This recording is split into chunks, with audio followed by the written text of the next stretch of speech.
Should people get into real estate now during COVID times? Absolutely. Now is not the time to wait. I'm doing more flyers. I'm doing more marketing. I want the deals now. If you're starting now out in real estate investing, you're going to really level up as an investor a lot faster. Yeah. That really you just get dialed in on your numbers and trust the data, not the drama. Kitchener-Waterloo, London, Hamilton, Toronto, no, nothing's going to happen. Not really. But it's all about just working with experts. So if you're a newer investor or any investor and you want to work with someone, like make sure they're pros. Same thing happened in 2008. Oh my God, the world is over. What happened in Kitchener? Nothing. Nothing happened. In fact, more tech companies came into Kitchener. What is up, YouTube? Matt McKeever here, and in today's video, I sit down with Matt Piche, the Fruitful Investor. Maybe you guys have already seen him on YouTube, but we sit down and talk about new investor tips, tricks, and strategies. Myself and Matt, we get a ton of DMs on social media from brand new investors that they honestly don't know where to start. And so in today's video, we're going to dive deep into our recommendations, our suggestions, and our pro tips for new investors that want to get started and fast track their success with real estate investing. Let's dive into today's video. What is up, YouTube? Matt McKeever here, joined with Matt Piche, the Fruitful Investor. Hey, Matt, how's it going? Good, you. Thanks for having me, man. Yeah, it's awesome to have Matt here. And so if you guys aren't familiar with Matt's backstory, we actually crossed paths like 3 or 4 years ago now. It's pretty crazy to think. Matt was the first YouTuber I ever did a class video with. So I drove down to Kitchener-Waterloo, hung out with him for like half a day. I guess we just met at like a Williams, and actually I just did a series of interviews with you there. And at that point in time, I think you were just coming up on 500 subs, so I challenged you to a race to 500. Yeah. Matt beat me on that one, and then I beat him on the race to 1,000. So it's been really fun just having like another local-ish real estate influencer, right? So for anyone that maybe isn't familiar with your story, before we get into like, the interview, give them a little bit of background on how you got into real estate investing and where you are today. Yeah, so go like way back when I first started. I started off as a carpenter right after high school. So I did my apprenticeship for that. And during that, 17 years old, 18 years old, I always knew that I wanted to get into real estate investing. I was like obsessed with HGTV and specifically flip that house, which is kind of the whole reason why I became a carpenter in the first place. I just kind of knew I was going to go down that road. So I did that for a couple of years. And then in my last block of my apprenticeship, so like about 4 years in, I was doing my last block. And I thought, I'm just going to go all in. I can't see myself being like an employee. I've been doing that for the past like 5-6 years now. I'm just going to start my own business. So I started my own business, renovating properties strictly for real estate investors here in Kitchener-Waterloo. And I quit my job, quit my apprenticeship. I just finished it and didn't continue on to the final stage. And then I bought my first property as well.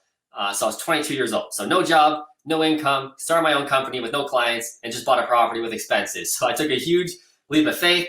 Luckily, it kind of worked out. So fast forward a couple of years, I did the carpenter thing, renovating properties just for investors here in Kitchener-Waterloo. And the more and more I worked with people, the more they said, Matt, I wish you were a realtor. You're doing my properties so well. You know how to find properties and you know how to renovate them, obviously. Man, I wish you were a realtor. My realtors know nothing about real estate investing. They're just kind of your everyday realtor. So I was like, I put two and two together and thought, well, I can't be a carpenter forever. There's no way I'm going to do that. And my real estate investing business is going a little slow. I was like 22, 23, 24 years old. So I thought, maybe being this realtor thing might be a good idea. So I researched it. It was a great fit. Obviously, I was obsessed with deals and real estate investing. So I dove right in and crushed all my courses in 4 months. So I became a realtor in 4 months, crushed all the courses. And then the rest is kind of history. So then I did that for a couple of years. Started buying more properties slowly. And then around age 24, 25, is when I came around to the idea of joint ventures, which all the big gurus that I was talking to and seeing on stages at events were all saying the same thing. If you want to grow your business, it's all about JVs. And I was like, no way, man, I'm not doing that. I'm super introverted. I'm young. No one's going to take me seriously. I'm just going to do it all on my own. That was a big mistake. When I was 24, 25, I hired a marketing coach specifically to build my realtor business because that was also growing a little slowly. I was pretty young. So he helped me with the marketing business as a realtor, killed it. I was getting lots of clients. And what happened as a byproduct of the realtor marketing is a lot of people were watching my YouTube videos and see my marketing being like, Matt, why don't I just invest with you? Now, I'm watching your videos. You're obviously an expert in Kitchener. You know what you're talking about. Why don't I just partner with you? I was like, cool. Why not? 1, 2, 3, 4 partners kind of that way. And I was like, wait a second, like this is crazy. I'm getting partners from social media marketing. I'm not even pushing it that hard. So I doubled down, started pushing it, being like, yeah, I'm looking for partners. This is what I do. This is how I renovate properties, et cetera, et cetera. And then the floodgates open. I just got so many partners, so many leads. And now I'm kind of a marketing guru, I guess, for real estate investing purposes. So that's kind of where I'm at now, man. Love it. Yeah.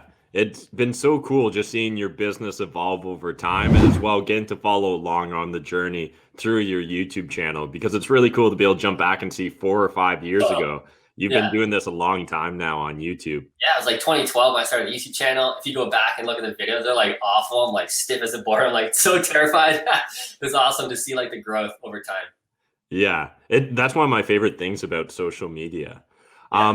Kind of looking at where we are today. So we're shooting this on May 1st, 2020. Yeah. So COVID-19, quarantine, self-isolation, social distancing, all that stuff is still very much in the present.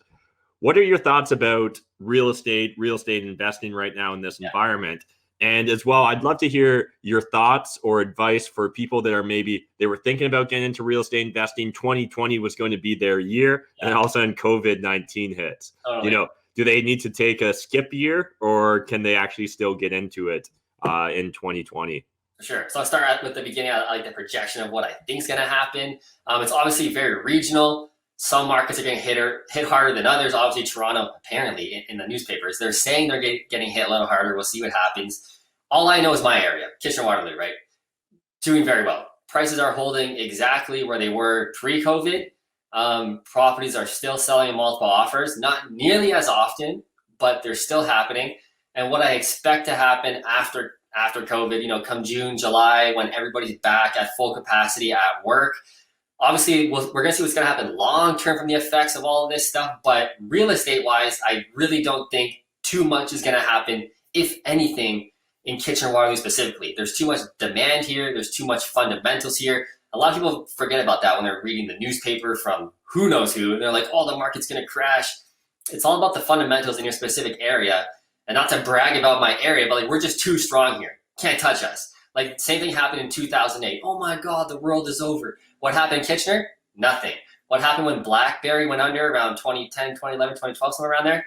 Nothing happened. In fact, more tech companies came into Kitchener. So it's kind of the same thing. It's just investing in areas that have fundamentals. Kitchener happens to be that area for me. So I don't really expect too much to happen. And most importantly, if you're investing long-term with a long-term mindset where I'm going to hold this property for, 3 to 5 years, like nothing, like you're not going to lose if you're going to invest in a good area. Nothing bad's going to happen. Even if stuff does go down and I'm wrong, let's say it does. And I hope I am. I hope that it does go down a little bit. Believe me, I want it to. But I just don't think it is. But even if it does in the next 6 to 8 months, if you're holding a property in 3 to 5 years from now, who cares? Like you're going to make money in that long-term time. You always do. That's the benefit of long-term real estate. And I forget your last question. Oh, should people get into real estate now during COVID times? Absolutely. Now is not the time to wait. I know even a lot of my clients, I'm like, hey man, get in here. When this first started, people were like, Matt, I'm just going to wait a bit. I'm going to wait 2 weeks, 3 weeks. I was like, understandable. Like it just happened. Now they're still like, I'm going to wait and see. I hear there's a crash coming. I'm like, dude, now is the time to get in. Do not wait. Everybody that's saying I'm on the sidelines, I'm going to wait and see what happens. Absolutely not. Get in right now, especially if you're investing for the long term, especially. I'm doing flips right now mostly. That's where the main focus for me is. I'm doing more flyers. I'm doing more marketing. I want the deals now. Yeah, I love it. And I definitely agree with that sentiment. In fact, I think if anything, if you're starting now out in real estate investing, you're going to really level up as an investor a lot faster. And in my opinion, if you can succeed in this market in these times when there's so much fear, volatility, and uncertainty, it's going to be so easy once we come out the other end of this. Totally. And regardless of what, our new world looks like or what, the rest of 2020 looks like or 2021, I think we're both of the opinion that real estate's still a very fundamental business that really you just get dialed in on your numbers and trust the data, not the drama. Exactly. I see so many people jumping to conclusions and being like, real estate's going to crash by 30% this year. I'm just like, I wish I had that confidence in anything, let alone like the future. Yeah, maybe in like some small town in like northern Alberta. Yeah, okay, maybe that real estate will crash. Kitchener-Waterloo, London, Hamilton, Toronto. No, nothing's gonna happen. Not really. Cashflow Tribe. I decided to come at the boot camp and see what it's all about, and I'm glad I did. The way Ben and Matt delivered their product, they're investing in you and you want you to invest in yourself too. Getting your mind right, giving you the clarity, that for me was already worth the price of admission. Even if you think that you know everything about real estate, you don't. You know, like meeting new people, like you always hear different stories. And you know, like having 15, 20, 30 people different with different mindsets. They have different experiences, you know, like that's so powerful. And meeting this people, like for me, it's priceless. It's priceless. 2,500 doesn't even come close. When you look on the internet, you can find all the strategies you want, but when you have the connection with the people that are doing the same thing as you are, it's just extremely powerful. You have to surround yourself with people that have the same goals, or they want to talk about the same stuff that you like. And sometimes just with my friends or my family, they just try to talk me out of this. They don't believe it's going to work, so I have to relate myself with people that believe in the same things that's going to work and we can do.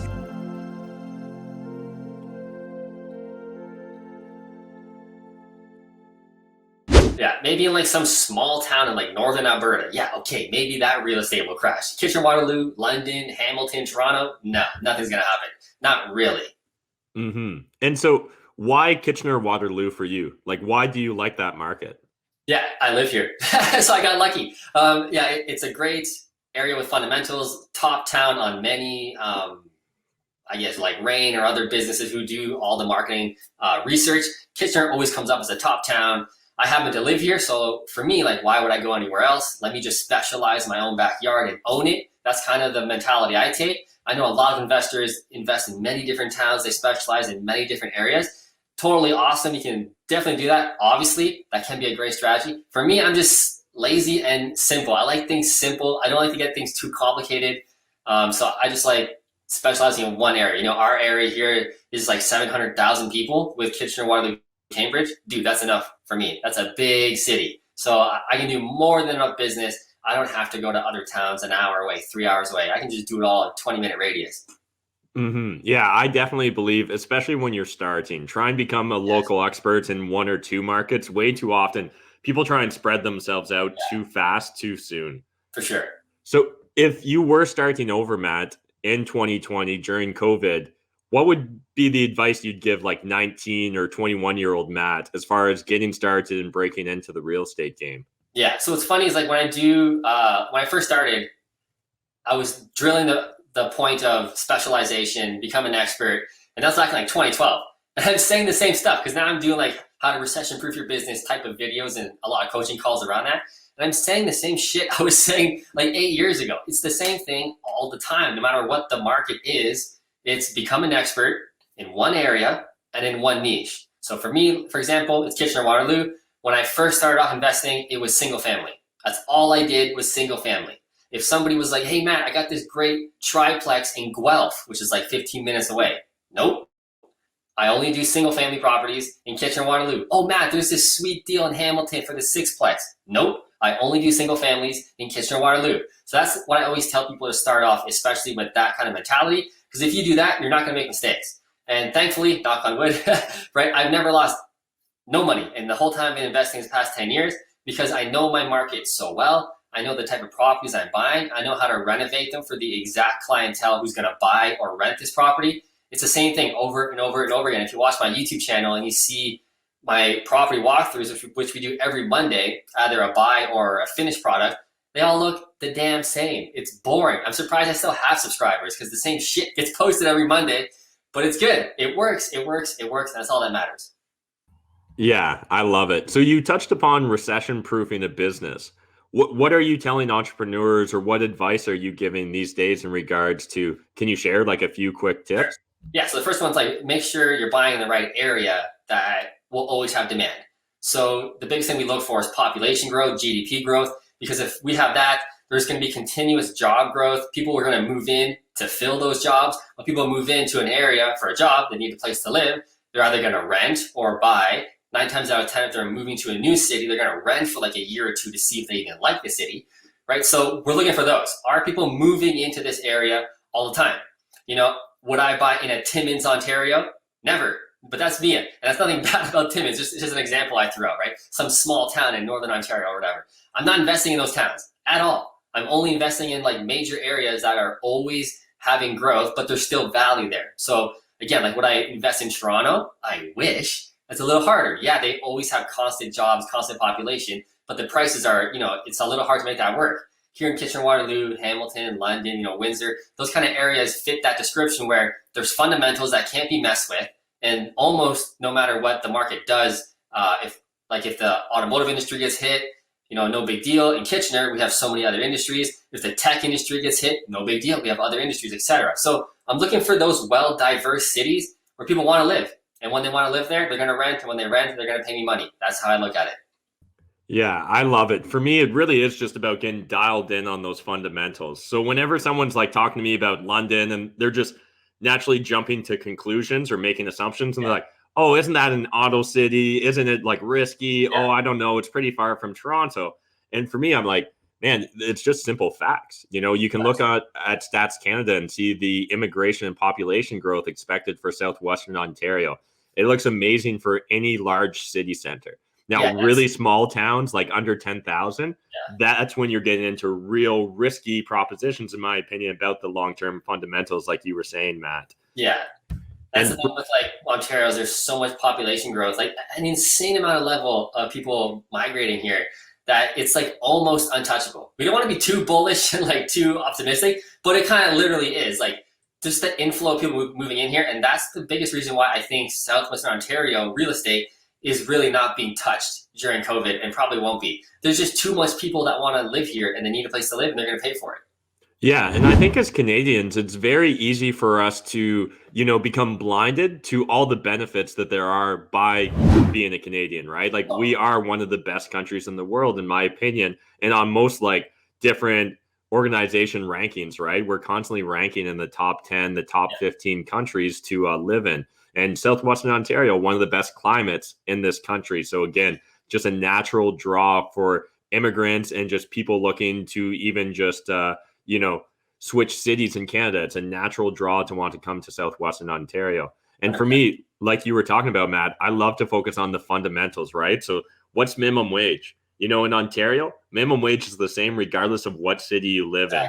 So Toronto, the affordability is so much more difficult for someone on minimum wage. We're in Kitchener-Waterloo or especially London, Ontario.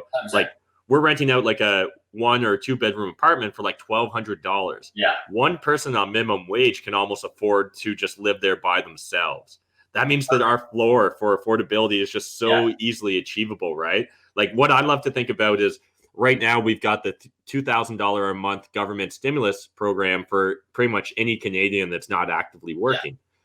And Stats Canada shows us the average Canadian spends about 30 to 40% of their income on shelter. So that means even that person receiving that $2,000 a month, they can afford $600, $800 a month. And they're considered to be on the fringe of society. Like they're barely getting by. That's the bare minimum the government will support us with. So for me, you know, I understand why people that have never left the Toronto bubble or the Vancouver bubble don't get real estate outside of that. But once you start looking at the data, it just makes a lot of sense.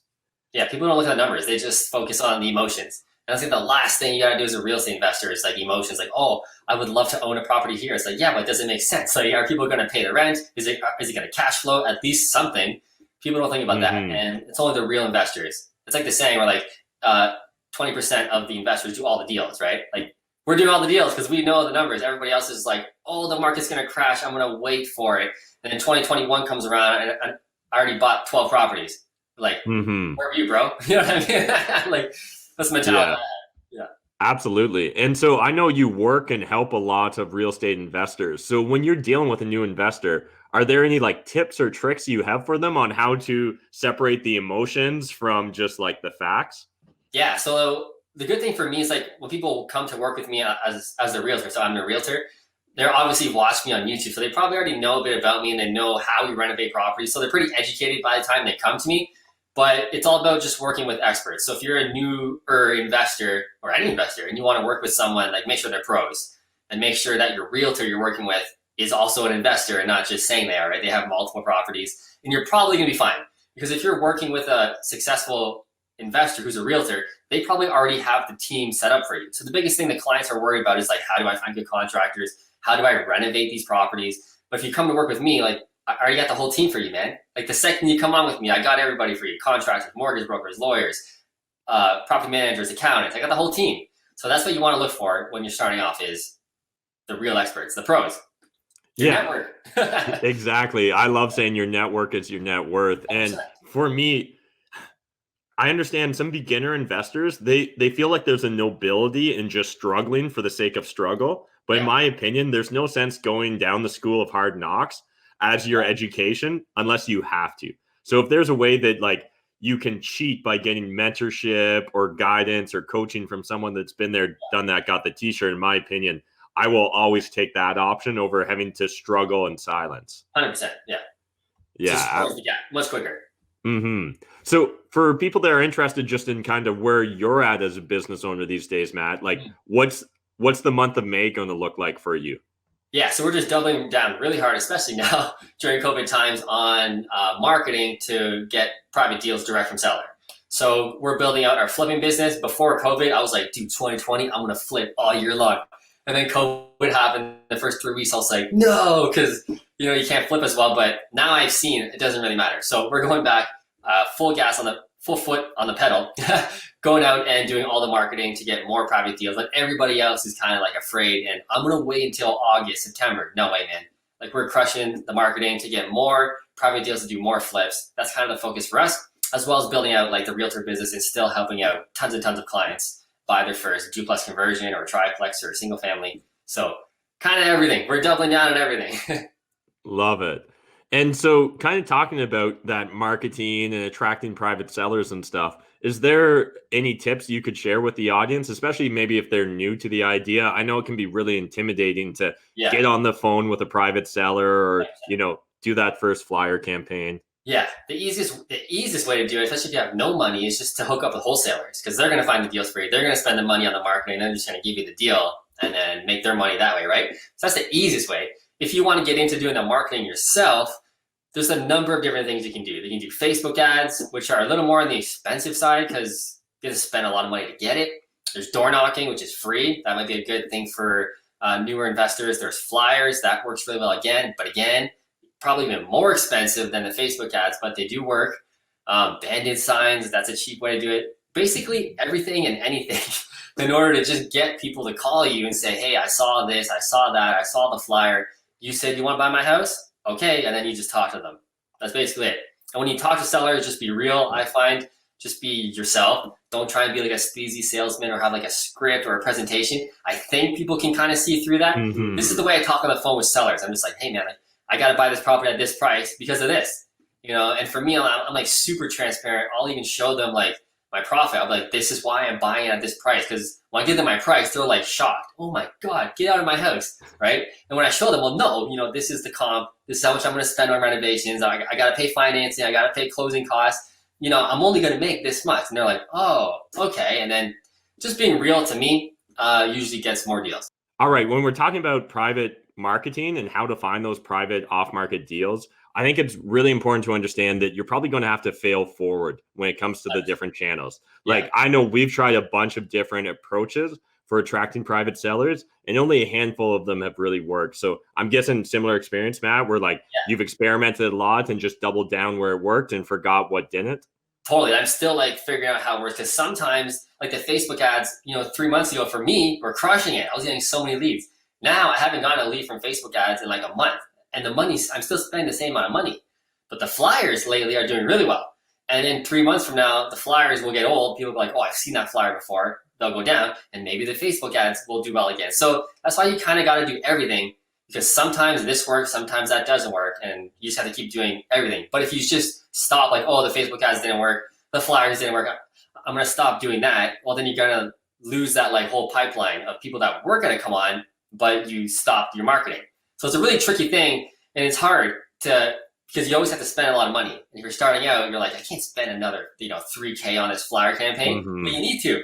So it's really hard. Even for me, man, I'm like, I hate losing money. And when I spend money on something, it doesn't work. I'm like, I just lost $1,000. But next month you get a deal and you make 30, 50K. And you're like, okay, I guess it was worth it. So you have to just keep that, mentality going through it. Yeah, I think it's really critical that we focus on our long-term goals, right? Like if you're really dialed in on what you're trying to achieve long-term, it can make those little failures in the micro not feel like a big deal. 100%. And it's really important. If we're in this for the long term, if you want to be a real estate investor 5-10 years from now, investing in that marketing, investing in building out the systems and procedures, investing in your own mindset and understanding of real estate. I think it's really important to try and front load a lot of this work, because otherwise you're really just going to try and struggle in obscurity and figure it out through the school of hard knocks, which is just such a poor teacher, in my opinion. 100%. Yeah. Awesome, Matt. Well, this has been a lot of fun catching up. If people are interested in following along with you on your journey, where's the best way to find you? Yeah, best way is probably YouTube. If you just type in Matt Piche or the Fruitful Investor, you're going to find me right away. I'm kind of everywhere. And then the second best is Instagram. If you want more of like a behind the scene, my day-to-day, I kind of post like literally what I'm doing almost every day, so you can follow along. Those two areas are for sure the best ways to follow me. Awesome. Thanks, Matt. Thanks for having me on, man. Thanks again to Matt for taking the time to shoot this video with me. If you guys would like more Matt on Matt action on YouTube, you can look forward to jumping over to Matt Piche's YouTube channel, because I'm going to be on his channel tomorrow, and then I think the day after that, we might have Matt back on my channel. So you got a lot of vegan Canadian real estate investor content coming your way, I guess, for the next few days. Hopefully you guys enjoyed it. If you did, smash the like button, hit the subscribe button if you're new to my channel. Make sure you jump over and give Matt Piche, the Fruitful Investor, a sub. I'll see you guys tomorrow on Matt's channel.